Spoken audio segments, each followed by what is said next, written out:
आज का रात्रि क्लास है 21/12/1968। अधूरी मुरली उठाई है। फिर कोटन में कोई मुझे जो मैं हूँ और जैसा हूँ, जैसा अलौकिक कर्तव्य करता हूँ, कोई मुश्किल ही जान सके। अभी ये भी तो पॉइंट है और लिखा हुआ है। अभी कृष्ण तो ऐसा है नहीं जिसको कोई उसको जान न सके। वो तो कोई भी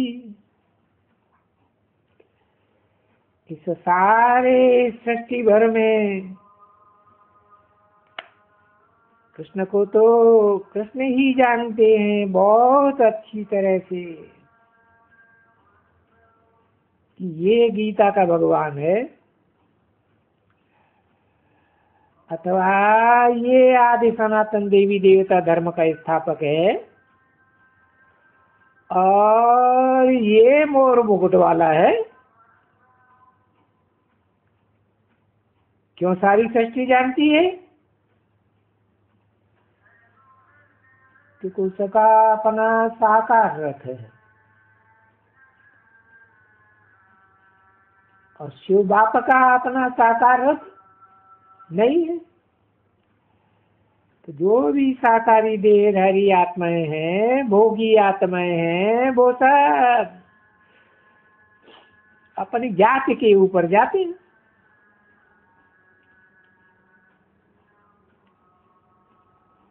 और अगर ऐसे है कि कृष्ण ही भगवान है गीता का, चाहे वो संगम युगी कृष्ण हो चाहे सतयुगी कृष्ण हो, तो बाप क्यों ऐसा कहे? कृष्ण ऐसा क्यों कहे कि बिरले कोई मुझे जान सकते हैं?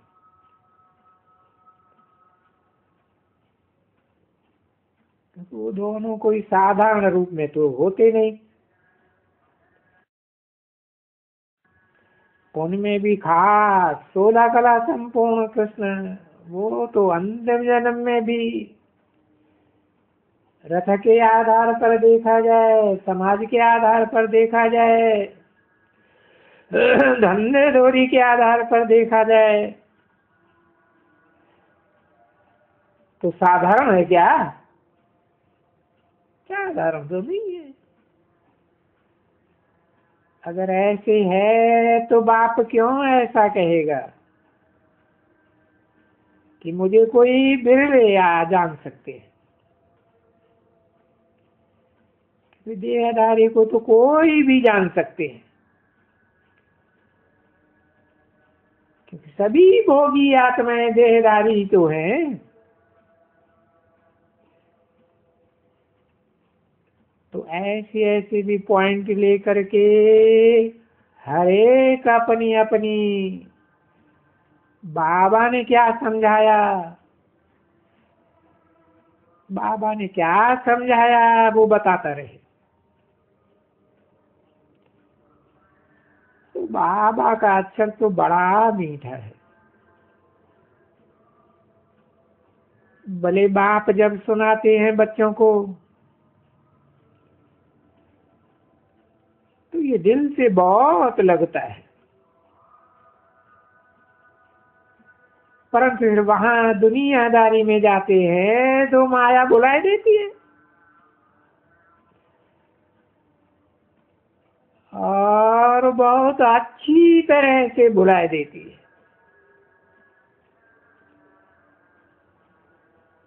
तो माया रावण इतना तक बुलाए देती है, जो जो कुछ खुद समझाते हैं किसी को, वो उनकी समझानी ही कोई भी सुनेंगे कि ये तो हमको सिखलाते थे। अब ये तो खुद ही ट्रेटर बन गए,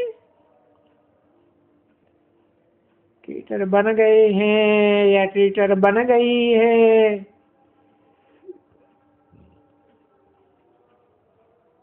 तो फिर और ही बंदर खा लेगा कि हमको क्या समझाते थे।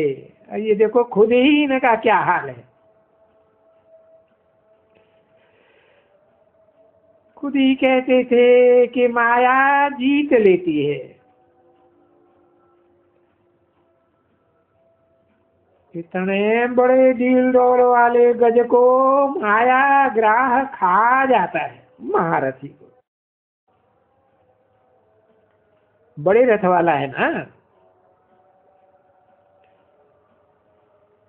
ये जो हमको समझाने वाली,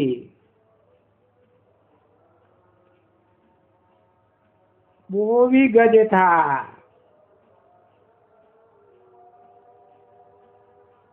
और अभी उनको ग्राह खा गया। किसकी बात बताई?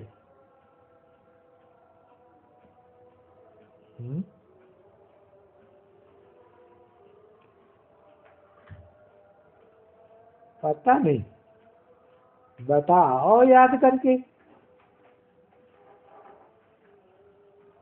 ये जो हमको समझाने वाली वो भी गज था, महारथी था, और अभी उनको दोनों को मायाग्रह खा गया। प्रजापिता को खा गया,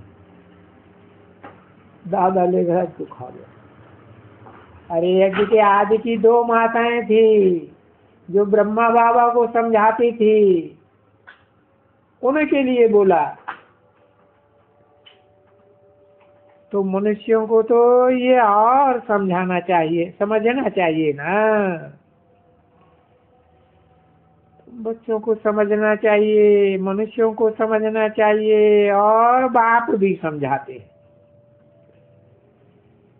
कि 21 जन्म के लिए तुम पदमा पदम भाग्यशाली बनते हो,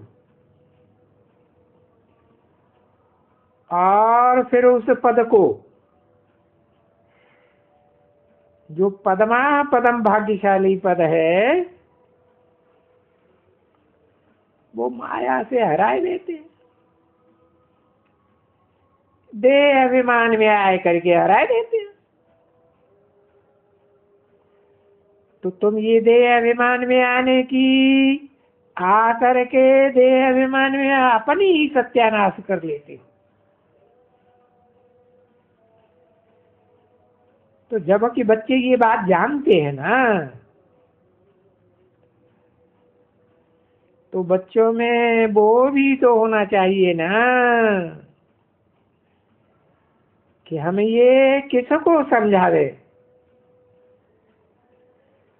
जो कोई बेचारा माया के वशीभूत ना हो जाए। तो ये तो समझते हैं बच्चे कि कल्प कल्प जो कोई ये ट्रेटर भी बनता है, वो भी कल्प पहले बना था।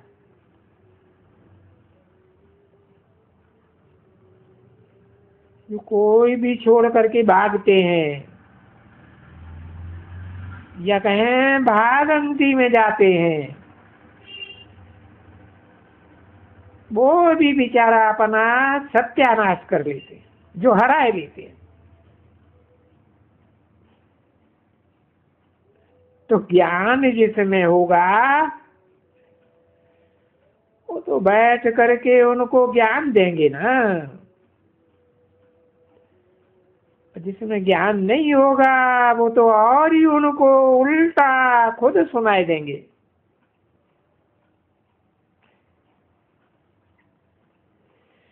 तो ये ज्ञान में तो सब बच्चों को समझना है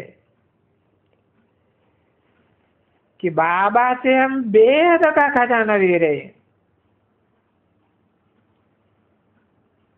अगर खजाना नहीं लेंगे या कुछ भी जो डिसरिगार्ड करेंगे, कोई भी प्रकार का डिसरिगार्ड करेंगे तो अपने ही गले पर छुरी मारते हैं या पांव पर ये छुरी लगाते हैं। ये बुद्ध रूपी पांव है ना,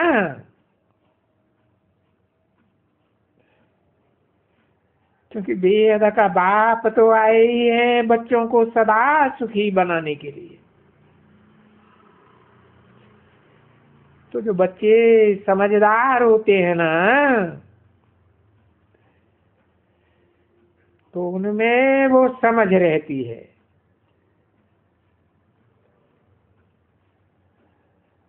बाकी गपोड़ा मारने वाले, ऐसे ही शोर करने वाले भी तो बच्चे रहते हैं ना, बच्ची। तो हरदम बच्चों को ये समझना चाहिए, बाप दादा को तो हम कभी भी भूल नहीं सकते।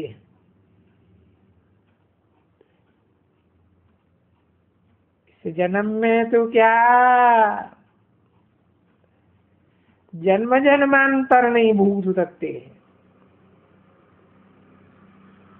क्योंकि हम तो अपने धर्म के पक्के रहेंगे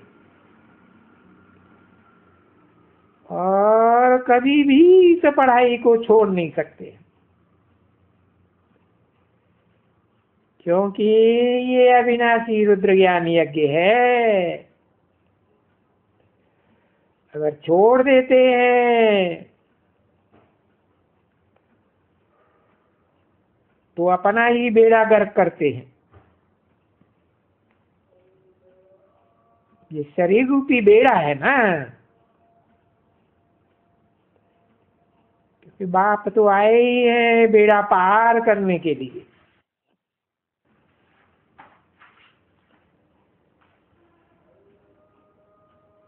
इस कले भी दुनिया से निकाल करके सत्य की दुनिया में ले जाने के लिए।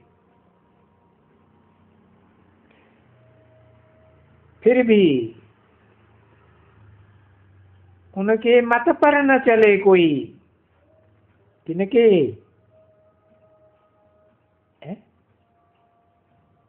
किनके मत पर? जिनको शिव बाबा नाम दिया जाता है। कोई बच्चों की बुद्धि में आता है शिव बाबा माने निराकार, सिर्फ निराकार।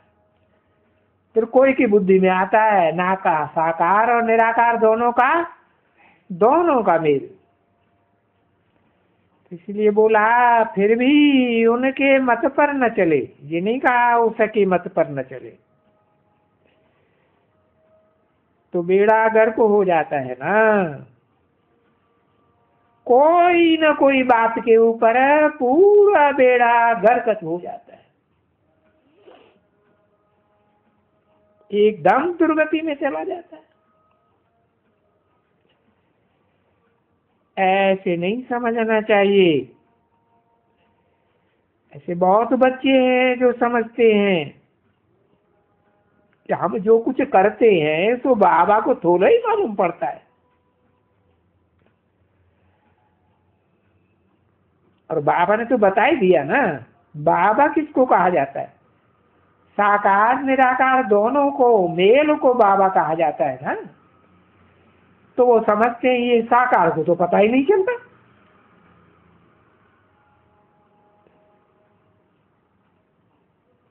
अरे वो बाबा तो खुद ही कहते हैं, उनको मालूम होने न मालूम होने की तो बात ही नहीं। तो कहते हैं मैं अंतर्यामी थोड़े ही हूं, मैं एक एक की बैठ करके अंतर को जानूंगा क्या। अरे पर जो तुम करते हो वो तो अपने पैर पर खुद ही कुल्हाड़ा मारते हो ना। मुझे उसमें जानने की क्या जरूरत। और वो तुम ख्याल तो करो, या बाबा जाने या ना जाने, ये तो तुम्हारी बुद्धि है। हर आत्मा जानती है ना कि मैं अच्छा काम करता हूं या बुरा काम करता हूं। मुझे तो बाबा से पूरा भरोसा लेना है।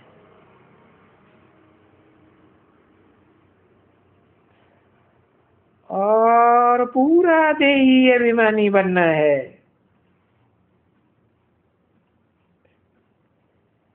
लेश मात्र भी देह अभिमान ना आने पावे। देह अभिमान में आना ही नहीं है, क्योंकि देह अभिमान में आने से ही कुछ न कुछ धोखा खाया जाता है। आत्माभिमान में रहने से धोखा खाने की बात ही नहीं, कि आत्मा सूक्ष्म है। आत्मा की स्थिति में रहने से धोखा खाने की बात ही नहीं। बुद्धि सूक्ष्म बन जाती है। सूक्ष्म बुद्धि हर बात की गहराई को गहराई से समझ लेती। तो ये माया भी वंडरफुल है ना बच्ची। अच्छे अच्छे महारथियों को बड़ा तंग कर देती है, और इतना तंग कर देती है कि उनको कुछ पता ही नहीं पड़ता है कि हम अपना ही नुकसान करते हैं। अरे एकदम पता नहीं पड़ता है, समझ में ही नहीं आता है। तो माया को समझ है कि देखना चाहिए कि माया कितनी एकदम बत्तियां बुझाए देती है।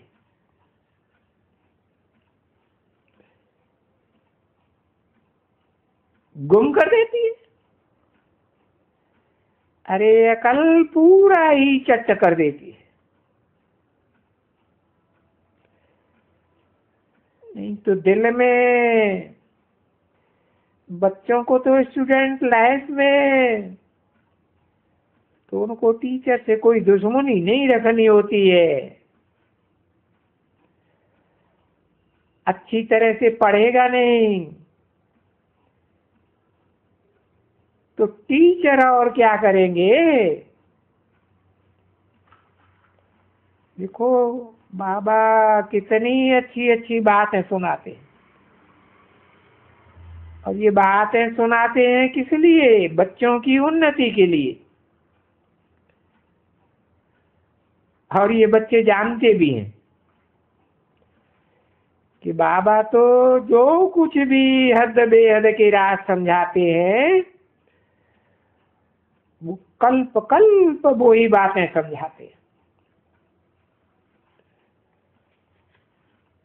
वो बाबा की सारी बातें हैं ही कल्याणकारी। अब वो कल्याणकारी बातें कोई की बुद्धि में भले बैठे या न बैठे, तो भी कुछ न कुछ है बाबा की समझाई हुई उन बातों में कल्याण ही भरा हुआ है। और फिर देखो खुशी कितनी रहती है बच्चों को कि अभी अभी हम जा करके ये बनेंगे, ये हिस्स रहती है।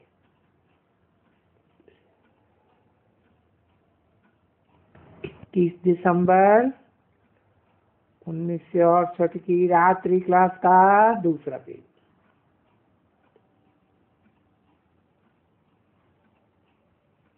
और हम इतना ऊंच बनेंगे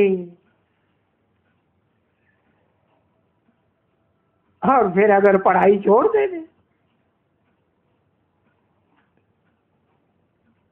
छोड़ देवे तो फिर ये बन जाएंगे ना, क्या बन ही जाएंगे।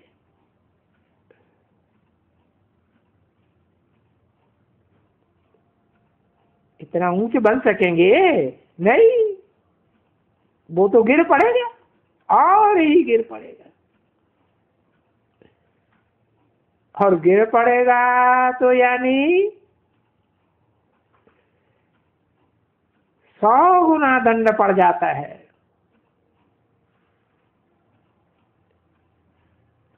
क्योंकि बाप का निंदक बना, मनुष्य सृष्टि के बाप का निंदक बना, और सुप्रीम बाप जो आत्माओं का बाप है उसका भी निंदक बना, तो ऐसा निंदक ठहर न पावे। यानी जो वो ऊंच पद पाने वाला था, ये थोड़ी भी निंदा करने कराने से वो देखो तकड़ा एकदम हो जाता है। जैसे तकड़ा हम चढ़ते हैं, वैसे तकड़ा फिर हम गिरते भी हैं झट से।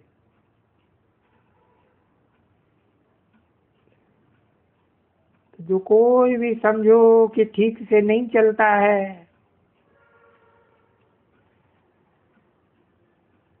या रेगुलर पंक्चुअल क्लास में नहीं आते हैं, या कुछ पॉइंट से मिस करते हैं,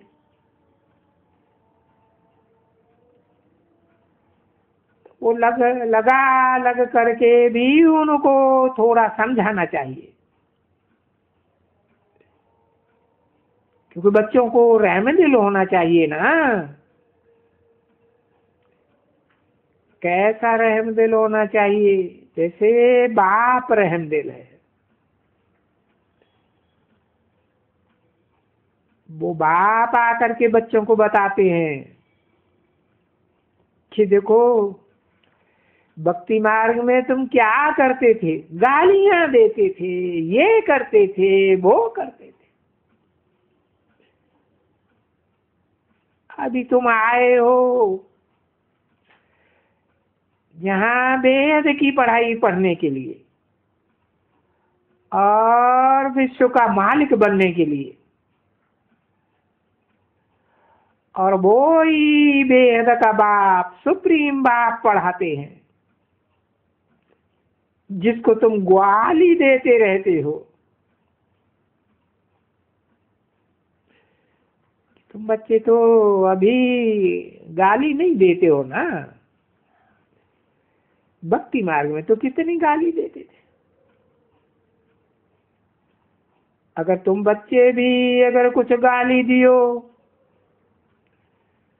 तो भी फिर 100 गुना दंड पड़ जाता है। ऐसा भी है तो वो भी है, तो वो भी बड़ी संभाल रखनी चाहिए। और बाप तो सब कुछ सहज सहज समझाते हैं। सिर्फ ये एक बड़ी बात रहती है कि बच्चे अभी इस पुरुषोत्तम संगम में ये मूत नहीं पीना है, विकार में नहीं जाना है, कोई भी प्रकार से देह अभिमान में आना ही नहीं है। ओम।